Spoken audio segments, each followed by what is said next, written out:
श्री स्वामी समर्थ। माझ्या चॅनलमध्ये तुमच्या सर्वांचं स्वागत आहे। कसे आहात? मस्त आहात ना? तर मी आज तुम्हाला जप कसा केला जातो ते मी तुम्हाला सांगणार आहे। जप करण्यासाठी कोणती माळ यूज केली जाते तेही मी तुम्हाला सांगणार आहे। तर चला आपण सुरुवात करूया आजच्या व्हिडिओला। पहा, जप करण्यासाठी ही अशी जपमाळ यूज केली जाते। 108 मण्यांचीच माळ असते।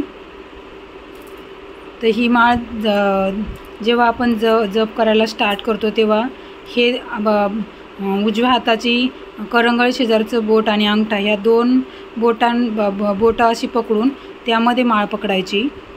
तर हा मेरुमणी असतो माळेचा, त्या मेरुमण्यापाशी अंगठा आणि करंगळी शेजारच्या बोटाच्या मध्ये ही माळ पकडायची। मेरुमण्याच्या इकड सुरुवातीपासून जो कोणता मणी असतो, मेरुमण्याच्या पुढचा जो मणी असतो त्यापासून सुरुवात करायची असते।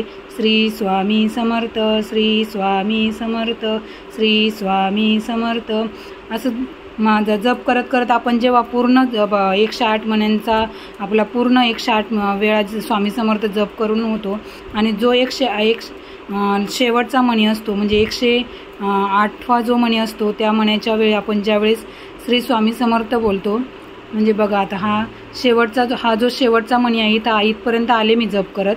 तर इथे आल्यानंतर श्री स्वामी समर्थ ह्या मेरुमण्याच्या पुढे नाही जायचं परत। हा जो मेरुमण्याची पाशी जी माळ आहे ती अंगठ्यावर घ्यायची, त्यानंतर करंगळी शेजारच्या बोटावर ती फिरवून घ्यायची आणि मग परत नंतर पुढपासून जप करायला सुरुवात करायचं। बघितलं ना तुम्ही मी कसं केलं ते? असंच करायचं।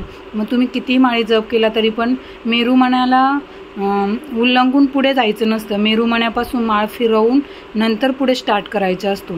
श्री स्वामी समर्थ।